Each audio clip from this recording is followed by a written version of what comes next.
Dialogue, ils ont battre les records à la une des médias là-bas. C'est que yo za di banda. Nous avons un peu déphasé par rapport à la réalité à Bokango. Oh, bateau donc quand ça n'engo na ba koza na raison. Mais nga na web ça ngo que nga pe na raison. Alors ils sont dans la raison dans le sens que oui, au monde est en passe. Ba koza na ndé moko me ba kiseni kaka. Bana tata moko mama moko ba koza na ndé moko ba kiseni kaka. Mutu asala la politique ala na modèle ya vie na ye. Alors, on sait qu'il est préoccupé. Il est tingay, n'aime que dialogue, ils en ont bien pour tout seul, mais ils en ont accessoire. Et bon, t'es là au moment où quand même, il y a une mobilisation quand même en énergie, en finance. De la part, il y a des déco, ils ont pouvoir, ils ont le moment madame quand même. Non, de toute façon, si Kabila avait besoin d'organiser les élections dans le délai constitutionnel, il n'aura pas besoin d'un dialogue. Dialogue, il y a que ils ont un moyen régime en place, ils ont un glissement, mais quand même. C'est ça le problème, tout le monde le sait. Mais seulement dans le lingue dans la politique, ce que c'est tout son nom, parce que le débat contradictoire dans la salle tous les jours, il y a déjà dialogue. Matin, on a déjà dialogue. Mais que nous avons le rôle au sérieux, comme si c'est la solution pour notre peuple, et ça peut distraction de ma part. Ce que c'est tout sur la là, mais il y a un autre dialogue pour trouver une solution. Cœur de bonne conduite, il y a des solutions avec ou sans dialogue. Mais maintenant, vous savez que le dialogue, c'est une réconciliation entre IDPS, non, peut perdre. Donc, même aux instants, même si vous êtes sur place, on doit partir de la... Non, c'est la concertation, vous allez quand même. C'est la loba, là-bas, en Bokaké, pas sans bisangaïté pour Nayagi na Paris. Mais tout nani na salagi na Paris. Ceux qui sont pour le Congo va soutenir, ceux qui sont contre le Congo va détruire. Donc c'est ça mon problème. Chez moi, politique, il y a des chaises vides ou chaises complètes. Chez moi, politique, il y a des alliés. Partout on parle du Congo, je suis là, mais jamais trahir le Congo. Donc, ceux qui sont dans le dialogue, Makamba Congo, il y a pour le Congo. Ceux qui sont contre le Congo, il y a des mais il y a et ajouter et soustraire ce qui compte dans la détermination avec les autres pour un Congo nous faire meilleur. Parce que vous avez quand même parmi les politiciens au Congo, beaucoup quand même bâtir espoir na Simanayo par rapport à la troisième voie et tes idées, beaucoup se retrouvent là-dedans. Voilà pourquoi quelques personnes, quelques voix s'élèvent pour s'inquiéter quand même dans le fait que voilà. C'est vrai quand même que nous avons appuyé le de la peuple. Si quelqu'un se parle de la Congo, il y a et puis il y a des gens qui reprochent mais pour nous, il y a des peuple, il y a des gens qui ont un bateau, bazar, qu'on ça la passe la population. Notamment, bateau reproché au Salara Alias Nakengo, yo, de l'eau. C'est pour ça que nous bien revenu. Vous avez allié ce moment contre la tour? Non. Le problème est d'abord. Ceux qui basent la politique, basent reprocher la politique, basent bundissoter la politique, il y a quelque chose qui ne va pas. Parce que les Congolais, ils baraté que nous allons à 100%. Balinga qui on est étranger même si on a ça là, n'est-ce pas? Mais ce qu'on a tout ce pays tout à celle qui ça signifie que tu as de l'estime envers eux, mais ils ont le droit de te contrôler pour te battre. Et là, ils comprennent. Même les Congolais, ils ont bata. Ils comprennent que ça bien pour la nini. Alinimbo kana mingi makanisi kengana ngina sakana mboka naenda betingai. Donc on a regretté que na ndenge ya betingai. Non, on a comprendre mais na koluka siko na symbole pour na nini betinga innocemment, il est pas pour comprendre. Ya liboso, ya mibale. Ça t'en a nzambe, baza ba ndeko to banguna. Ça d'après la Bible. Baza ba banguna. Donc diable est défini comme ennemi de Dieu. Mais la souffrance est à Job. N'est-il pas écrit dans Job chapitre 2 que Zamba vana ki na banjelu na ye, mais na réunion na Satan à côté. Dans la côté, Bible le bini. Zamba tuni o utu wa. O na utu ça la tour du monde. Au mona ngwana musala na ngai Job o na mona ki. Wana muto motema na nga. O te alingi yonde oyo opesa ye nyonso moto ata nango mposa bi te ata oki omeka ye aotika mosala na nga nzambe asolaka na diable makotika lokoma diable te ozo comprendre diable asolaka na nzambe peut-être lui peut avoir la possibilité de se convertir nde réponse napesaka na bacongolais esika nyonso bomoni ngai nakei mpo na congo ngai naza nzambe le contraire eza diable donc jamais nzambe akozala converti un jour l'évangile à diable donc ozolobaka Fumutoto incorruptible il restera Fumutoto toujours fidèle à ses pensées. Mais tout toujours fidèle au Congo, en Afrique, à l'Afrique et au monde. Ce qu'on a tout n'a ngai naza mfumu mtoto basanga. Mfumu elingo ba autorité to kolo, ton kolo. Mtoto to ba na sens mususu wa mabele. Mfumu mtoto za kolo mabele. Est-ce que vous comprenez? Et puis basanga elingo ba molimo oyebi biloko nango. Et njei eza boyebi to muto ayebi. Soki ngai moto nalobi ke naza esprit corps et milieu eteni na ngai ya liboso eza elimo ya mibale eza nzoto ya misato eza Congo soki baasocie nga contre le Congo on m'a détruit ete surtout se comprendre soki bakati Congo nga naza esu te soko nakoexiste esu ndenge nini ntango olobaka bakokorompre loba bakoboma nde bakokorompre te parce que corrompre contre le Congo c'est comme si le pays so corrompre nga se bobomi nga sikoyo liwa na ngai esunga bino esu nani loba Fumutoto, est-ce que vous avez dit que vous avez dit Congo na koloba bakoboma ngai te parce que naza esprit corps et milieu soki babominga balongoli pema na nzoto est-ce que ozo comprendre ne modèle wana nde na memi na poto pona bakonzi na ngai bakambi na ngai ya diaspora na mema na Kinshasa pe na province il y aura pas de trahison mais l'homme peut mourir et le jour où je vais trahir c'est pas le Congo qui mourra c'est moi qui mourrai.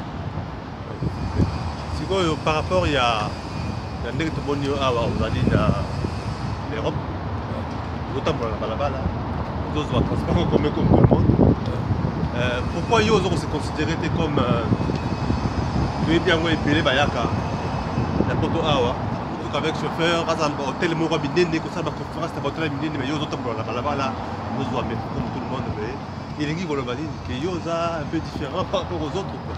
Ngana za mwana pauvre est-ce que bango za bana ba pauvre question liboso ngana za me content est-ce que bango za me content mais complexe a mituka nga mwana ngoti po na Kinshasa na tambola na volonté na mituka mais na Kinshasa na kota ka moto na tiki mutuka na nga na koti na moto na Kinshasa na kota ka bis batu nyonso ba Kinshasa ba yebi bosiko na ye na poto ba congolais mususu baza na mituka na kota na mituka na bango tutamboli mais ba congolais mususu batambola na métro na tram, na train, na TGV. Koyo linga na sala. Là, musala ya peuple. Bon, il faut n'attendre la peine à condition à peuple. Na lingi pende na zota mwana poto boy. Batu ba mona ningi na tamboli na poto. Ça ko bata te ko ngandu. Batu ba kuto indele. Baba ndiko biso batu africain mususu. Baba ndiko biso batu. Ba congolais so na diaspora baza bakambi. Ba konzi na ngai. Donc esengo ba mona beke moi musala se comporter toujours na ndenge na olenga moi musala oyo eza maloba ya moto azuta no pouvoir te tant na na pouvoir etikende poste pouvoir eza ba idée na volonté bango baza na poste na pouvoir te ko ba kotambola ko ite yo so moni ministre ya Kinshasa kotambola ndenge na kotambola ko chapeau eza te a kotambola nini po asoze la ba beta ye parce que za moyi mais nga na kotambola ata ba betinga ba betinga ça po obeta nga o justifier il a dit quelque chose que je n'ai pas aimé. Oui, mais liberté d'expression, il fait ça, la divergence d'opinion, il fait ça. Si pour ça, c'est normal. Mais est-ce que vous êtes pour avoir volé ou donc, ngai na do tambola, ngai ndenge moi musala tambola. Pouvoir biso tona parce que pouvoir est ça, boyebi pe bolingo Congo. Pouvoir est ça engagement pe détermination na biso, pona mboka na biso ebonga, nde ba mboko oyo ebonga. Ngai na zo ya na mona. Na yepe na voyage teke na sombi bilamba na va na ndako bien na les bien. C'est vrai, bandeko na nga na Belgique, ba troisième fois na Belgique, ba famille, ba amis na France partout, ba yambi nga bien. Mais ya monga na yelaki, te nga na yena mona ba image ya ba mboka mususu, po ete na ke ndeko zo modèle nga na zana na ba kisana biloko positif na moni pour que homme to moni ya malamu et comme na peuple na biso. Na ba image oyo moni sikoyo eloko nini oye simbio mutema na ndenge ya malamu na côté positif na goloba. Et là, on peut dire que c'est mieux monter dans la carte. Il y a un côté négatif. Na poto tout m'étonne. Tout m'étonne. La tour européenne, salle dans quelques pays Europe, na commis. Tout m'étonne. Et là, je suis donc, Mototo a sopi boule. Tout m'étonne. Nous sommes étonnés, nous sommes surpris et nous sommes choqués. Premièrement, regret nangai na baswan disa ba cause tout à na bango. Na baswan disa ba cause pour me cause peuple. Baswan disa ba kaki. Bayaka watu bayaka watu. Ça m'étonne. Que yo oya n'Élysée au bokomona bayamba yo na moninga président autant la mboka na propre, autant la condition est propre, autant la respect à temps, autant la permanente électricité, autant la accessibilité dans la communication, autant la que battu comment on bien bazo mais la bien yo zozonge pas na yo ozo bonisa balabala ta ko changer politique té ou kangi matoi. C'est une preuve que ce pays aime être occupé et sous occupation. Parce que mutu soka za mona mboka azo kamba baninga batu akambi mabe akoyoka conseil pas changer. Mais nos dirigeants ne changent pas malgré les remarques. Quand on dit occupation, on rejoint le langage, il y a des combattants qui sont occupés. Troisième voie, ils ont courant de pensée en termes de pensée de libération spirituelle, physique et environnementale.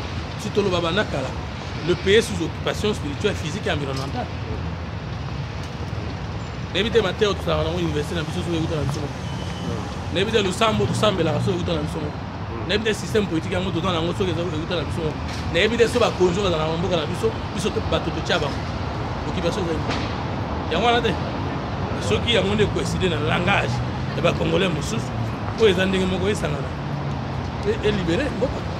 Donc pour dire quoi ndeko pour dire que ngai na kozala premier politique congolais ya kopesa respect na peuple na kozala premier politique congolais na kolakisa ke bautaka libanda te mpona kozala dirigeant na mboka. Non mais quand tu parles de respect aux andini donc on doit considérer que le peuple là n'est pas respecté. Non, ce qu'on tali les politiciens congolais et dans l'opposition et dans la majorité pas arrogant envers le peuple.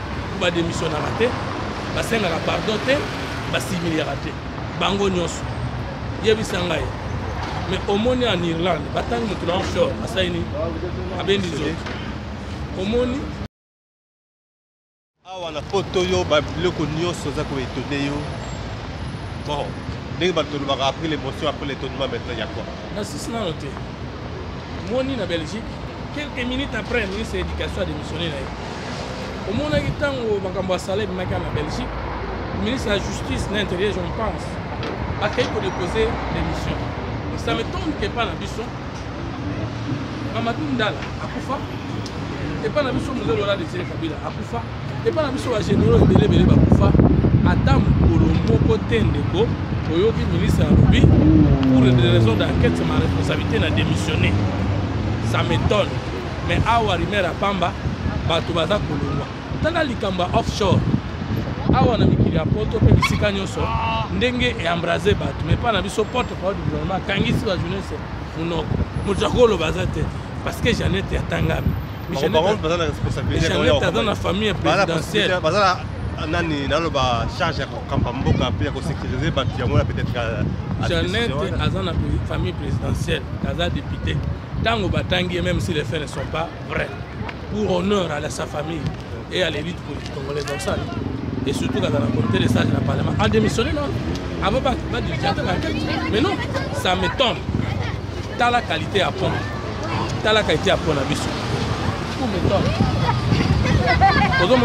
tout m'étonne aujourd'hui moutavanda na photo moi je me pose la question ba congolais à diaspora oh basonga kosala misala na mboka pe bakomaka ba chante ya régime pe balakisaka nyonso eza bien fait biso bato tovanda na mboka tomona ba chantier à l'état te tokoki kokumisa ke non Kabila asali quand même parce que tozangi information tozangi ouverture mais nazotuna question bandeko na biso bavanda awa na Paris na Bruxelles na Hollande na nini basala 10 ans 5 ans bazongi kuna bazokumisa n'importe quoi.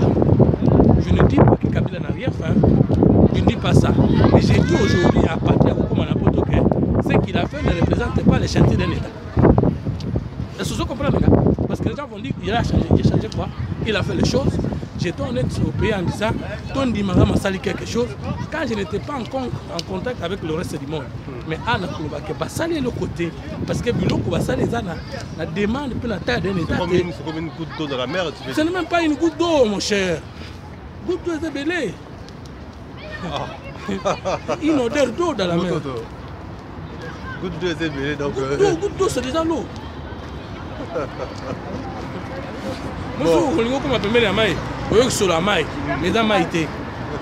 Et c'est ce qu'Abila a fait. Je suis d'accord. Mais toi, tout m'étonne. Et pas n'importe quoi, tu as balabala. Tu n'as pas de condiment. Maintenant, comme on a montré que balabala est dans un panneau, balabala est dans la signalisation, balabala est dans une indication. Mais tout m'étonne que nous avons des balabala chez nous, des autoroutes ou des boulevards à Minene. Ils ont la signalisation, tout m'étonne. Donc, pour une question, merci ma étonnement.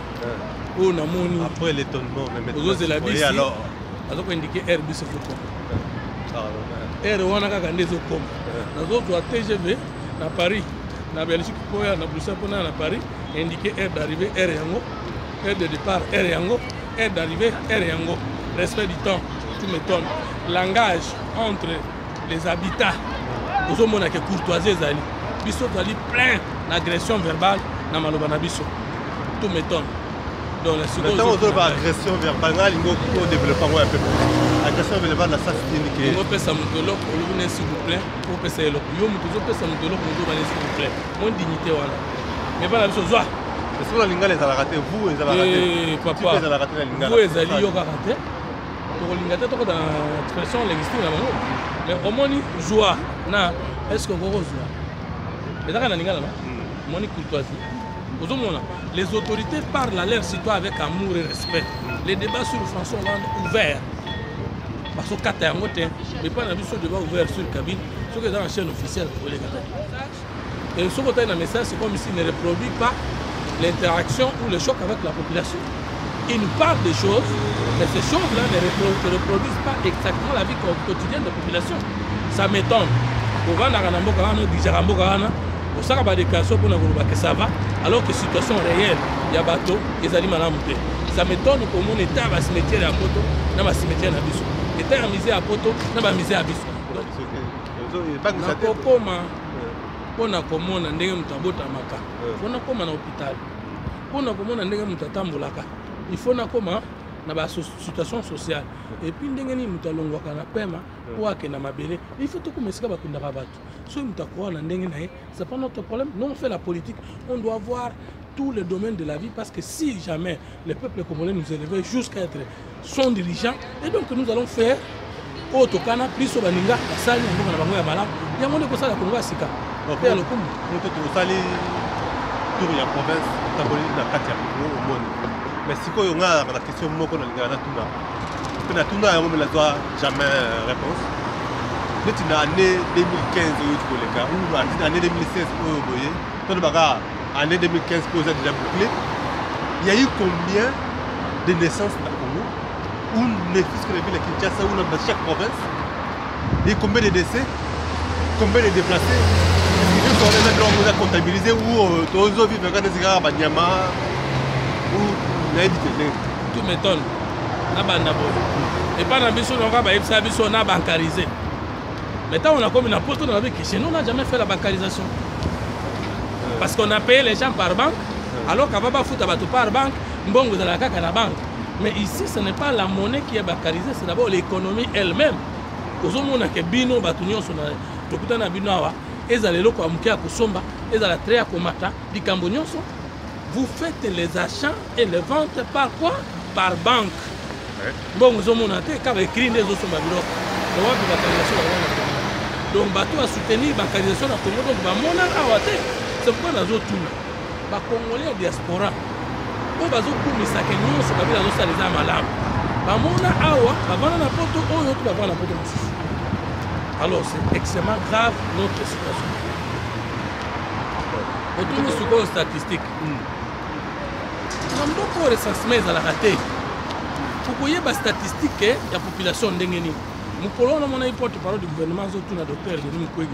Alors, le nombre de femmes violées, j'avais réagi de Mais il ne revient pas, lui, il n'est pas membre du gouvernement. Lui ne peut donner que les statistiques des cas qu'il a traités. Les restes, si on veut parler de femmes violées, quand on pose la question au ministère du genre, famille et enfants, il y a tout là. Non, tout m'étonne. Voir qu'ici, les dirigeants travaillent pour leur peuple et respectent leur peuple. Mais chez nous, les dirigeants travaillent pour leur ventre, leur famille et leurs affaires. Mais sur le moyen de la population, si l'argent de l'État, tout m'étonne. Donc pour nous tout m'étonne. Nous sommes comme ça, vraiment. Nous sommes comme ça. Ah, on a combien de musée il y a quelques problèmes. Nayo. Tu es libre politicien belé bayaka awa bakendara c'est comme ça yo oye awa na musée. Dans le musée il y a Kate Branly, on a compté la œuvre. Alors moi une compréhension jamais on cause à la grand homme d'État si vous n'êtes pas spirituellement et scientifiquement élevé. C'est qui est le drôle de Namboka que nous avons des politiciens mais spirituellement vides. Nous avons des politiciens mais scientifiquement vides. Parce qu'on a une conception spirituelle. Tu vas bien noter. Mais nous avons des spirituellement conçus. Mais c'est la tombe des esprits. C'est le séjour des idées. C'est ce qu'on appelle musée. Et si quand me vendent, c'est le ciel des esprits. On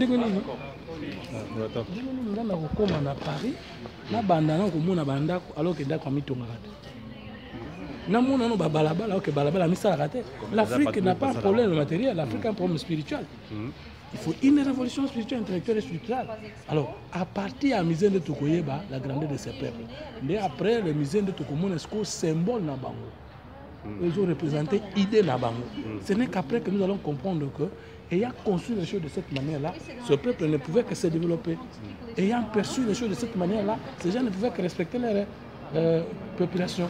Donc, comme chez nous, spirituellement, on est vide, intellectuellement aussi vide et politiquement vide. D'où diriger, c'est détruire l'autre. Diriger, c'est détruire sa population au profit des autres peuples. C'est ça. Il y a un musée, le 14 avril 2016, nous avons visité Paris, Quai Branly. Voilà, et c'est quand vous allez côté là, le peuple a comprendre que toi, tu as mis mon amour pour tout ça. Merci. Aussi, que somba ticket. Ticket yango na ticket moko ya kokota na musée na bango kaka.